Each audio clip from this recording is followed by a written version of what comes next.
আজ আমরা করব ম্যাজিক ম্যাথ। মানে আমরা করব জাস্ট গুণগুলো কিভাবে সহজেই করা যায়, মানে জাস্ট 2-3 সেকেন্ডেই এইসবের গুণ কিভাবে করা যায়।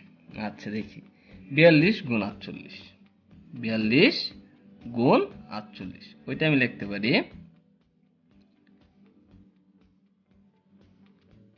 2016। আচ্ছা, আরেকটা জায়গায় 34 গুণ 36, আচ্ছা ওইটা আমরা লিখতে পারি 1224। আচ্ছা, এরপরটা 51 গুণ 59, ওইটা আবার আমরা লিখতে পারি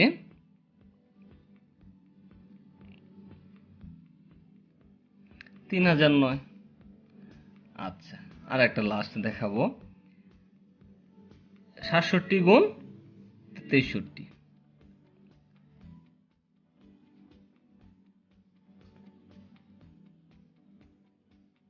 মানে 67 গুণ 63 ইকুয়াল 4221।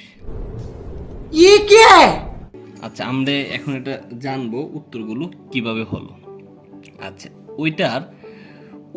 ওইটা গুণ করার এক নম্বর সত্য হলো আমার প্রথম যে এটা একক এটা দশক।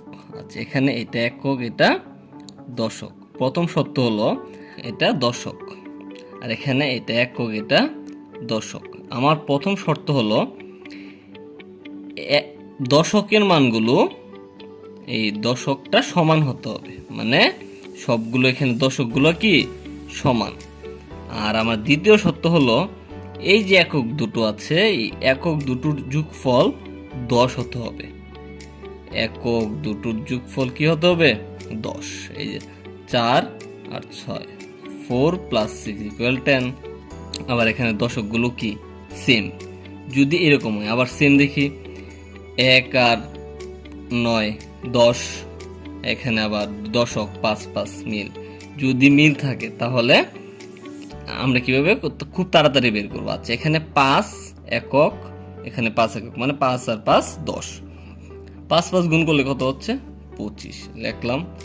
তার বাম পাশে কি 7, কি আমার দশকের মান কত 7, 7-এর পরের সংখ্যা মানে কি 7-এর পরে 8, 7 8 56, এই সহজ 5625।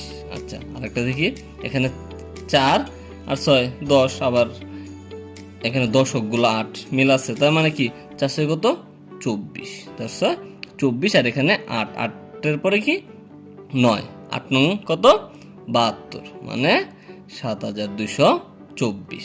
সেম, এখানেও সেম মিলে গেল, আর দুগুণা কত 16, 9 9-এর পরে কি 10, 9 10 90। আচ্ছা, এখানে আছে হলো আর একটা, আমরা দেখি এখানে একটা নিউ আরেকটা লিখি 41, মনে করি 41 গুণ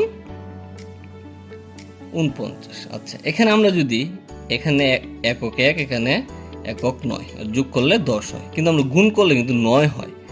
9টা লিখতে হবে আমাদের 09, 9টা লিখতে হবে 09। আর এখানে আছে 4 4, দশকটি মিলে গেল, তাহলে কি করবো 4-এর পরে হইলো 5, 4 5 20। এভাবে যে কোনো গুণ করাই সম্ভব। আচ্ছা, এর মানে হলো যখন আমরা গুণ করব তখন দশকটা সেম হতে হবে, আর এককের দুইটা মানের যোগফল 10 হতে হবে। যোগফল কত হতে হবে 10। এভাবে যে কোনো সংখ্যারই গুণ করা সম্ভব। আর একটা কথা মাথায় রাখতে হবে, যখন এককের মান এক সংখ্যায় আসবে গুণ করলে তখন এর পাশে একটা শূন্য দিতে হবে। বাস, এইভাবে যে কোনো গুণ করাই সম্ভব ক্যালকুলেটর ছাড়া, এই 2 থেকে 3 সেকেন্ডের মধ্যে। ধন্যবাদ সবাইকে ভিডিওটি দেখার জন্য।